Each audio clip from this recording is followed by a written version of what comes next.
Welcome everyone, this is haunting adventure. ये मेरी पहली वीडियो है। यहाँ हम लोग मिलके बात करेंगे horror movies and real life incident पे। तो ब्रेकडाउन स्टार्ट करते हैं इंट्रो के बाद।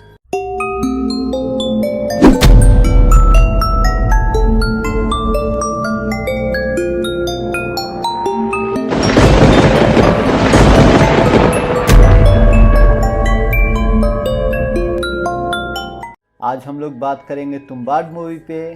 ये one of the best movie है इंडियन सिनेमाज में। अगर आप लोगों ने ये मूवी नहीं देखी है तो मैं हाईली रिकमेंड करूँगा कि पहले आप मूवी देख लें, क्योंकि यह एक मास्टरपीस मूवी है, और फिर आप मेरी वीडियो को देखें क्योंकि आगे बहुत स्पॉइलर है।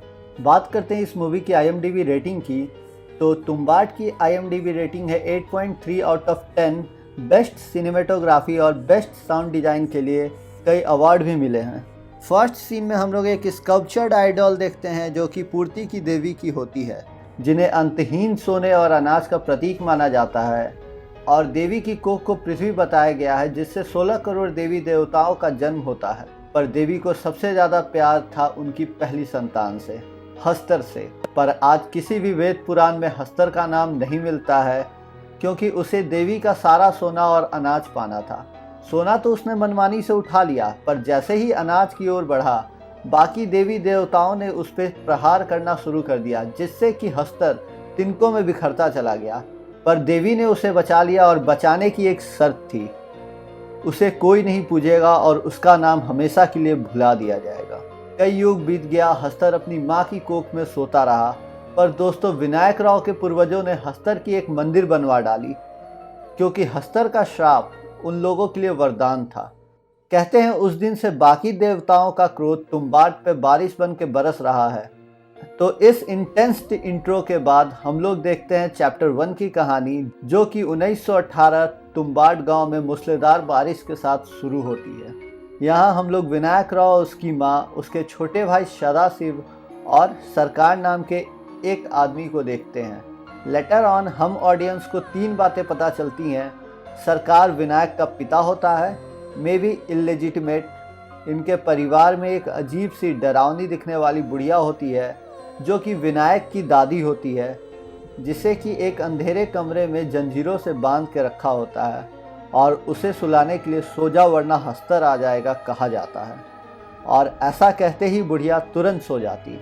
आगे कहानी में सरकार की मौत हो जाती है। विनायक की माँ तुम्बाड छोड़ के पुणे जाने का फैसला लेती है। इस पे विनायक राव कहता है कि वाड़ा तो उनका हुआ ना, और वाड़े में छुपे खजाने पे भी दावा करता है। यहाँ हम व्यूअर्स को पता चलता है कि वाड़े में कोई खजाना भी है। Anyway, back to story. पर उसकी माँ का कहना था कि वाड़े में कोई खजाना नहीं है, क्योंकि सरकार पूरी जिंदगी खजाना ढूंढता है पर उसको मिलता कुछ भी नहीं। पर विनायक राव का कहना था कि खजाने के बारे में बुढ़िया से पूछते हैं, क्योंकि बुढ़िया सरकार की लकड़ नानी होती है। और यहाँ हम ऑडियंस को पता चलता है कि बुढ़िया कई सदियों से जिंदा है, और ऐसा क्यों है ये हम लोगों को आगे मूवी में पता चलेगा। अगले दिन सदाशिव पेड़ से गिरने के कारण बुरी तरह घायल हो जाता है। उसकी माँ सदाशिव को वैद्य के पास लेके जाती है, और जाते जाते विनायक से कहती है बुढ़िया को खाना खिला देना, और अगर वो जाग जाए तो सो जा वरना हस्तर आ जाएगा कहना। सदाशिव की मौत रास्ते में हो जाती है, और यहाँ विनायक राव को बुढ़िया खजाने की लालच देके कमरे में बुलाती है। विनायक लालच में ये भी भूल गया होता है कि उसे बुढ़िया को सुलाने के लिए कहना क्या है, और वो कमरे में चला जाता है। बुढ़िया से खजाने के बारे में पूछता है, और हम ऑडियंस यहाँ पहली बार विनायक की दादी को देखते हैं, जो कि बहुत ही भयानक दिखती है। मौका मिलते ही बुढ़िया विनायक के पैर में जंजीर लगा के उसको अपने कमरे में घसीटती है। इस दौरान विनायक लगातार ये सोच रहा होता है कि उसे कहना क्या है बुढ़िया को सुलाने के लिए। At very last moment Vinayak चिल्लाता है, दादी सो जा वरना हस्तर आ जाएगा। अगली सुबह विनायक और उसकी माँ सदाशिव का अंतिम संस्कार करके पुणे के लिए निकलते हैं। यहाँ भी विनायक को भाई के खोने का गम कम और वाड़े की खजाने की ज़्यादा पड़ी थी। वो माँ से जिद करता है कि तुम्बाड वापस चल के बुढ़िया से खजाने का ज़बरदस्ती पता लगाते हैं, पर विनायक की माँ उसे कसम देती है कि तुम्बाड वापस कभी नहीं आएगा। यहाँ चैप्टर 1 की कहानी ख़त्म होती है और चैप्टर 2 की कहानी शुरू होती है। जो कि 15 साल बाद की होती है। विनायक राव बड़ा हो चुका होता है और तुम्बाड वापस लौटता है अपने पुराने घर। जब माँ ही नहीं रही इस दुनिया में तो उनका कसम भी नहीं रहा, ये मानकर विनायक के पुराने घर में घने पेड़ उगाते हैं। और जब वो अपनी दादी के कमरे में जाता है तो उसे घने पेड़ों और जालों के बीच एक इंसानी दिल धड़कता दिखता है। यहाँ हम विनायक की दादी को देखते हैं। दादी के शरीर से घने पेड़ उग रहे होते हैं। विनायक अपनी दादी को जगाता है और खजाने के बारे में पूछता है। बातों बातों में विनायक को पता चलता है कि खजाना कुएं में है। दादी विनायक को वहां जाने से मना करती है और उसे किसी श्राप से बाहर निकलने को कहती है। विरासत में मिली हर चीज़ पे दावा नहीं करना चाहिए, ऐसा कह के खजाना ढूंढने से मना करती है। मैं नहीं करूँगा तो कोई और कर लेगा, ऐसा कहकर विनायक अपनी दादी को मनाता है। दादी खुद को जलाने के लिए कहती है और इस श्राप से मुक्ति मांगती है। अब मुझे यहाँ पर्सनली ऐसा लगता है दादी और विनायक में डील होती है। दादी खजाने का पता और उसे निकालने का तरीका विनायक को बताती है। इन रिटर्न विनायक दादी को जलाकर मुक्ति देगा, क्योंकि खजाने को ढूंढना और वहाँ से निकालना अपने आप में असंभव लगता है। ये बात हम लोगों को आगे देखने को मिलेगा। Back to story. विनायक खजाना ढूंढता है और उसके दाढ़ी बाल बहुत बढ़ जाते हैं और वाड़े का एक टाइम लैप्स वीडियो भी हमें देखने को मिलता है, जिससे कि हमें ये पता चलता है कई महीने बीत चुके थे। आखिरकार विनायक को खजाना का पता चल जाता है और वो दादी को जलाकर मुक्ति देता है। विनायक अपने क्लीन शेव्ड लुक में वापस आता है और अपने मुनीम राघव के पास जाता है, जिससे कि विनायक 38 रुपये का कर्ज ले रखा होता है और मुनीम कुछ ओपियम परमिट की बात कर रहा होता है। विनायक मुनीम को 1 सोने की मुद्रा देकर उसको उसका भाव 100 रुपये बताता है और 38 कर्ज काट कर 62 रुपये वापस मांगता है। 3 और मुद्रा बेचने की बातें करता है। अब विनायक का ये रोज का काम था, तुम्बाड जाना और सोने की मुद्रा लाना। धीरे धीरे विनायक बड़ा आदमी बन जाता है और मुनीम को ही उधार देने लगता है। आगे हम ऑडियंस देखते हैं कि मुनीम एक कुपर नाम के अंग्रेज ऑफिसर से किसी ओपियम परमिट की बात कर रहा होता है और मुनीम के पास सिर्फ 1 महीने का टाइम होता है पैसा देके परमिट लेने का। पहले तो मुनीम विनायक के सामने पार्टनरशिप का प्रस्ताव रखता है, पर विनायक कुछ खास इंटरेस्ट नहीं दिखाता। अब मुनीम के पास 2 दिन का समय काल बचता है कूपर को पैसा देके परमिट लेने का। फिर मुनीम एक विधवा औरत विनायक को बेचता है और 50 रुपये देके उस औरत को कहता है विनायक को 2 दिन तक घर पे रोकने के लिए, ताकि मुनीम तुम्बाड जाके खजाना ढूंढ सके। पर वो औरत विनायक से 50 रुपये लेके बताती है मुनीम ने उसे 50 रुपये दिए थे तुम्हें 2 दिन तक घर पे रोकने के लिए। विनायक यहाँ सब कुछ समझ जाता है और फौरन वाड़ा पहुँचता है। वहाँ विनायक मुनीम का ध्यान खुद की तरफ खींचता है और खुद मुनीम के सामने कुएं में उतरता है। मुनीम को लग रहा होता है कि वो ये सब कुछ छुपकर देख रहा है, पर यह सब विनायक की सोची समझी साजिश होती है। कुछ समय बाद विनायक वापस आता है और मुनीम के सामने ही कुछ सोने के मुद्रे निकाल के ये जताता है कि नीचे कुएं में ही खजाना है।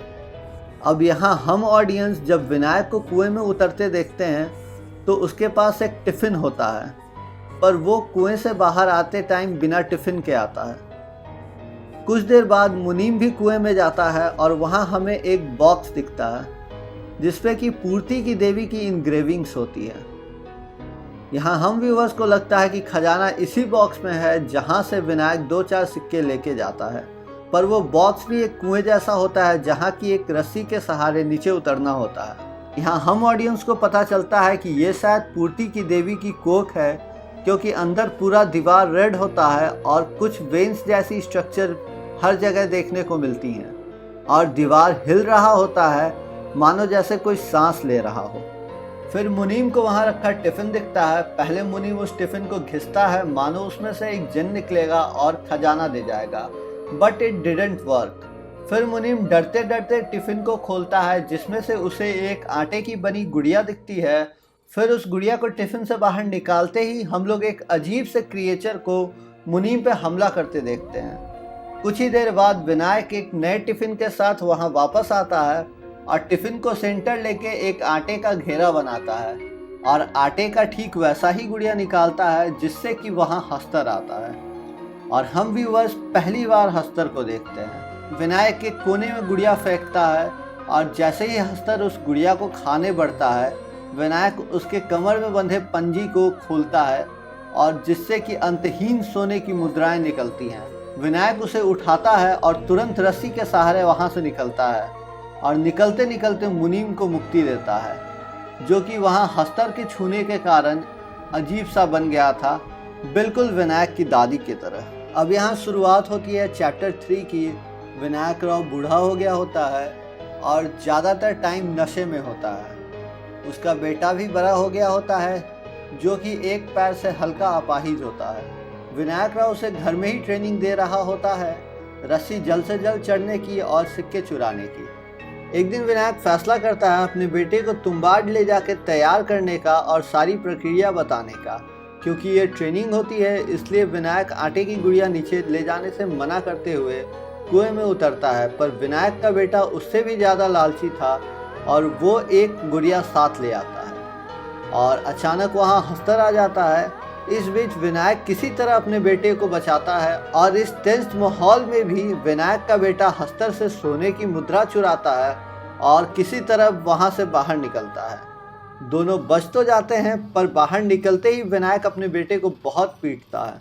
भारत के स्वतंत्रता के बाद तुम्बाड के वाड़े पर सरकार ताला लगाने वाली होती है। फिर विनायक राव के बेटे ने उसे एक सुझाव दिया, हमें मुद्रा हस्तर के पंजे से मिलती है, क्यों ना हम उसका पंजा ही चुरा ले आएं, जिसमें कि अंतहीन सोने की मुद्राएं हैं।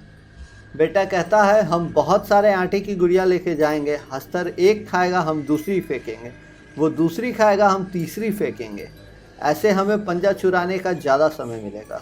फिर ये लोग सारी तैयारी करते हैं और जितने भी कुएँ थीं उन सभी के बाहर आटे के घेरे बनाते हैं।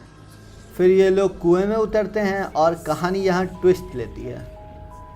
जितने सारे आटे की गुड़िया ये लोग बाहर निकालते हैं, उतने ही सारे हस्तर भी वहाँ आ जाते हैं और इनके होश उड़ जाते हैं। अब विनायक राव को समझ में आ जाता है कि इन दोनों का वहाँ से बच के निकलना मुमकिन नहीं है।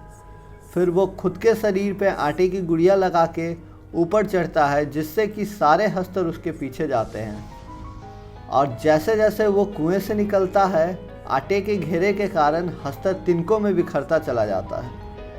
हस्तर के छूने के वजह से विनायक राव भी श्रापित हो जाता है, पर पंजे चुराने में विनायक राव कामयाब हो जाता है।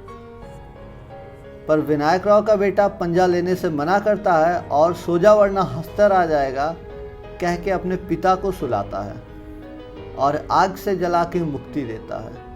यहाँ विनायक राव के बेटे को रियलाइज़ हो जाता है कि उसके पिता की जान उसके लालच की वजह से गई है और यहाँ मूवी समाप्त होती है। अब बात करते हैं कुछ अनआंसर्ड क्वेश्चन से।